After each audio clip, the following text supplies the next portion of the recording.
Okay, I want to start by showing you this footage. This is what the UCLA protester encampment looks like now that it's been cleared out and the protesters are gone. Let's take a look at this. This is the aftermath of it. Taking a look around the encampment after police have gone through here and forced the pro-Palestinian demonstrators out. CHP tells me 100 people were taken into custody during this operation. It took about 3 hours. What a mess. Okay, so there's garbage everywhere. There's tents left behind, trash strewn all over the place. So UCLA's campus now looks like the rest of California. Totally disgusting and unlivable, again, like so much of the rest of the state.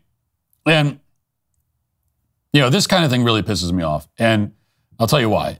It's because it goes to show, of course, that these frauds are obviously not really environmentalists. They're not really environmentalists in the one single way that matters. The one single way. Because the one single form of environmentalism that really matters is the simplest form. Clean up after yourself. That's the only kind of environmentalism that anyone should give a damn about. Don't litter. Don't leave garbage all over the place. That's all the environmentalism we need. If everybody did that in the world, we'd be okay. We'd live in a not a utopia, but at least a much cleaner place. So clean up after yourself. That's it. But they don't do that. And that's why liberal hotbeds like cities and college campuses are often so gross and grimy and cluttered and littered. And if you get a bunch of these liberals together in one space for a protest or anything really, you can be guaranteed that the place is going to look like a garbage dump when they leave. So they want carbon taxes and they want plastic straw bans and they want a carbon cap. All these complicated measures and policies that they want passed down from the federal government. And they do that, and while they wait for that to happen and for those things to be done from on high, they continue to just throw their garbage anywhere they want. Instead of doing the thing that they can do right now. This is a bit of an odd analogy, but it's like someone who says that who's overweight and says they want to get in shape. And so they start talking about, well, I gotta get here's all the fancy gym equipment I need to buy. Here's this. I need to get to talk to a dietitian. I need to get the diet plan. I need to do this. Like setting up all of these things that need to be done first, rather than doing the simple thing, which is just like right now, like don't. So they're coming up with all these plans while in the process of eating French fries. Like, just don't eat the French fries right now. You start right now with the simplest thing. And if you do that, you might even find out that you don't need all that other stuff. And the environmentalists kind of take the same approach. It's like, rather than doing the one thing that you can do, that we all learned, if we grew up in the 90s, we all learned this from Captain Planet. This is the one thing we all learned. Don't litter. Don't throw your stuff on the ground. And that's why I'm actually, by the way, a big proponent of anti-littering laws. This is the one kind of environmentalist law that I wholeheartedly support. I would give jail time to people who litter if I could. And that's not even a joke. I would give 6 months in jail for a first-time offense of littering, for sure. Because it just shows what a total disregard for everyone else that you have. Like, cleaning up after yourself is simple, basic thing. It requires almost no effort. And if you can't do that, then you deserve to be punished. It's like we went to the movies last week, and we finally saw Dune 2, by the way, which I enjoyed. But anyway, there was and of course you see this kind of stuff all the time. But walking through the parking lot, there was a bucket of popcorn that someone just thrown in the parking lot, and it still had most of the popcorn in it. So someone walked out and just threw their bucket of popcorn on the ground in the parking lot and walked. There's a trash can 20 feet away. And so the mentality, like, think about the mentality of doing that. I'll just leave it here. I don't care. You don't care about anybody. You have no concern for anybody. You're a total sociopath. And I would be totally in favor of cops see that happen, you get arrested on the spot, you're going to jail. Although I will say, in this case, one of the problems for these people, not to make excuses for them, is that they didn't have trash cans to throw their garbage in because they had cut up their trash cans to use as shields against the cops.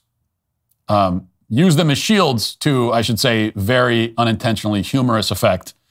Take a look at this footage. Yeah.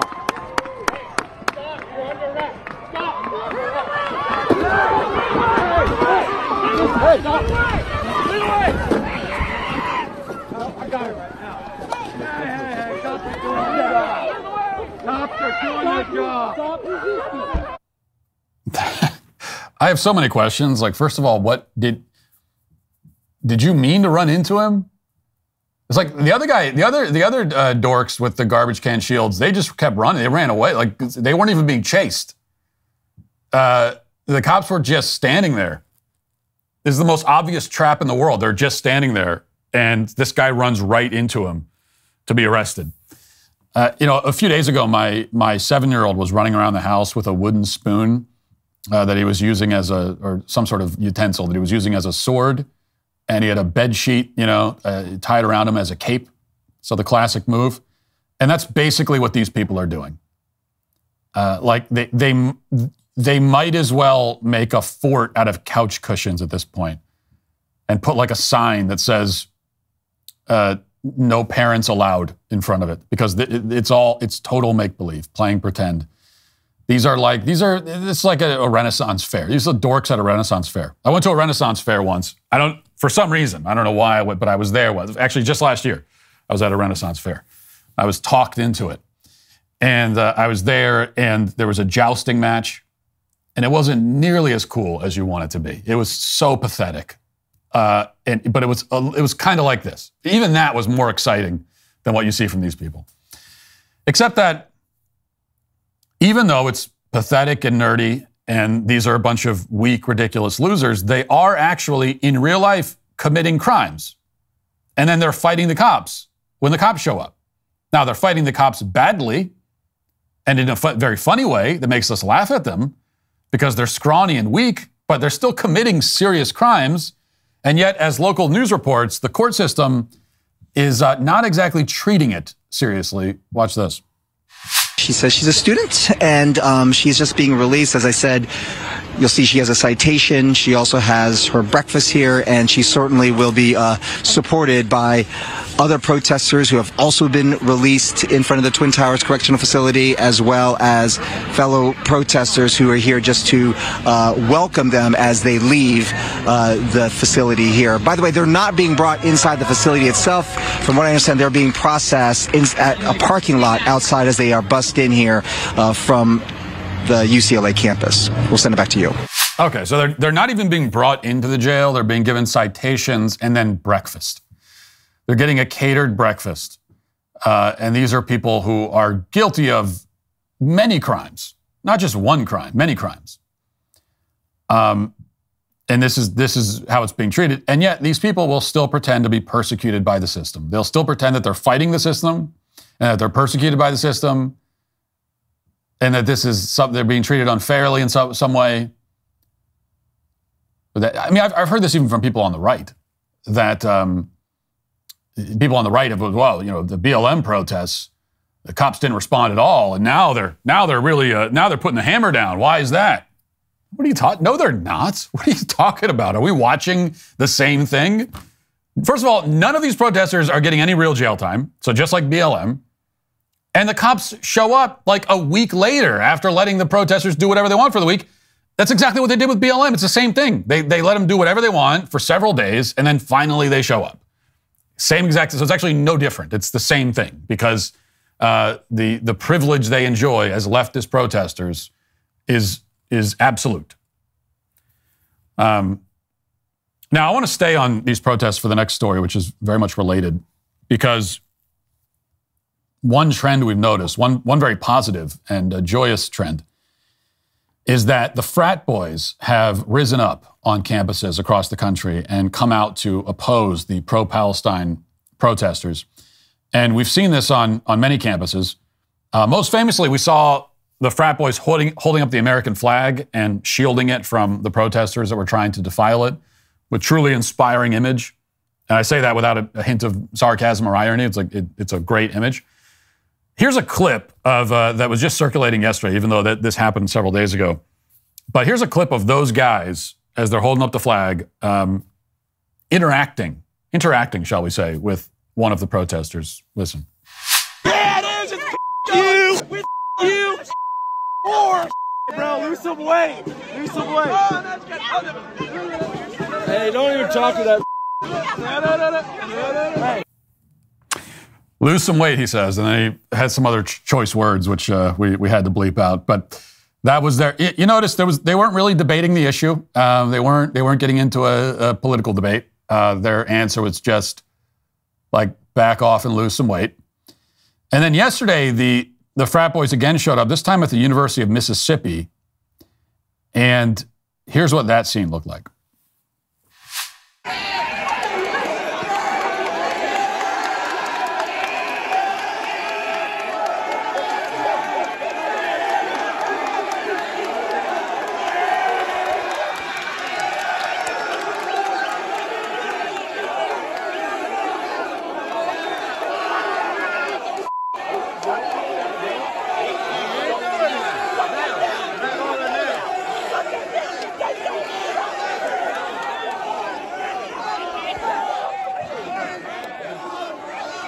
So, yeah, they're just kind of there mocking and jeering at them.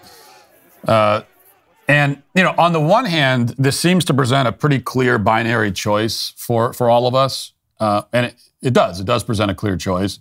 Would you rather be on the side of the dorks with the trash can shields or the frat boy in the star-spangled overalls? Like, on one hand, you have a scrawny nerd with a trash can shield wearing a COVID mask. And on the other hand, you have the guy with the star-spangled overalls. Who would you rather align yourself with? And who do you want as allies? I think that's a pretty easy choice. Certainly easy for me.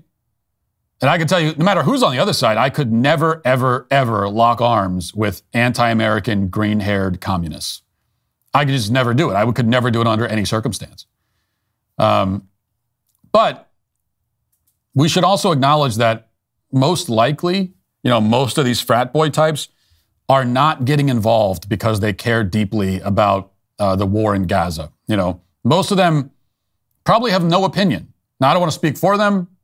Maybe some of them do feel strongly about it. I'm sure some of them do. But I think it stands to reason. I think we could probably assume that most of them have no opinion or have only vague opinions about what's happening overseas. Because that's not the point for them. The point is that they see a bunch of anti-American, anti-white, leftist weirdos freaking out, and they instinctively want to antagonize them and take the opposite position from them. And that's a very good instinct. You know, you can see some of these frat boys in some cases, at least one that I saw, waving Israeli flags also. And maybe it's because the guy waving the flag really cares about Israel. Maybe.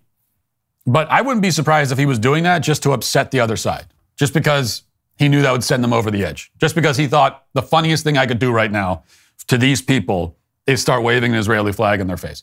And it wouldn't surprise me if that was the motivation. And that would be hilarious if that was the motivation. In other words, you know, these kids, and we're calling them all frat boys, but I mean, you know, they're not necessarily. Maybe some of them are, but they're actually just normal white kids. They are, what we're really saying when we say frat boys on these, like what we're really talking about are white male college students. And so these kids, frat boys or not, they're just that. They're normal. They are advocates for normalcy. They have the most normal view of this whole thing. And their view is basically, well, I don't know what's going on overseas that much, and I don't care that much, but these jackasses over here are acting ridiculous, and I'm going to make fun of them. Like, their view is, this is hilarious. Like, this is objectively funny. And so let's go make fun of them for a bit. And that's what they're doing. And that is the right approach. It's the right approach because it's the normal approach. And I prefer that, by the way. When I say that these kids are not politically involved and don't care that much about the issue, I don't say that as a lament. Like, I'm not saying, oh, they need to get better informed. And no, I'm not saying that. I'm not even saying, well, they should be engaging they should be going there and engaging in a civil dialogue, a debate. You know, they should be making points. No, not really. Because the other side doesn't care what your points are. They're not there to debate. Like, no one shows up to something like this to debate you. They don't care. They're not listening. The best thing you could do is treat it just like this. Treat it as a joke. Don't take it seriously. Treat it as a joke. You know, by the way, the left used to be very good at doing that to the right. Very good at treating everything the right did as a joke, just like as something that we shouldn't even take seriously. It's just ridiculous. And they don't do that as much anymore, or at least they don't do it effectively, because they've gone the other way. Now everything the right does, they take very seriously, because everything the right does is like the end of the world. And it's a fascist conspiracy, and it's a plot to take over the world, and it's oppression, and it's genocide. Like everything the right does, everything we say is genocide now. So they're not really laughing at us anymore. They can't laugh at us because we are supervillains to them. And we are, just by having our opinions, we're killing people. So it's not funny. So rather than pointing and laughing at us, everything that we do, they say, well, that's not funny. This is serious.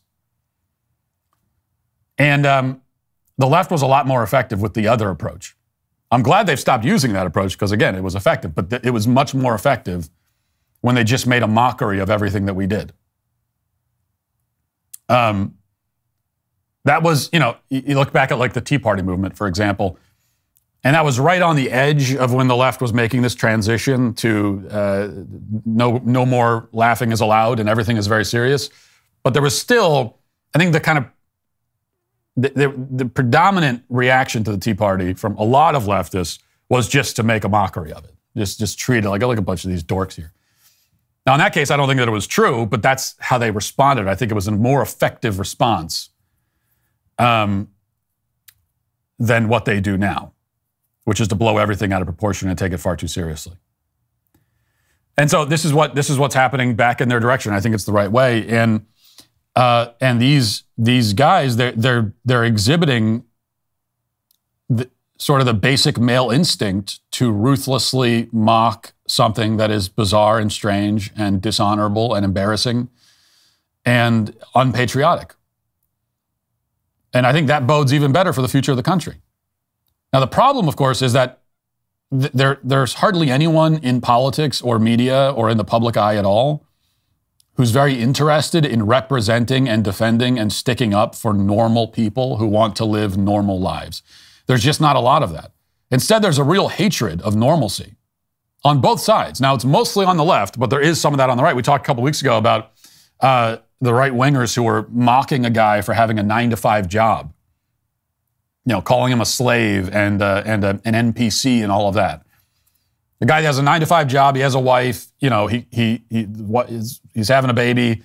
He goes to work. He comes home. He runs some errands. Just living a normal life.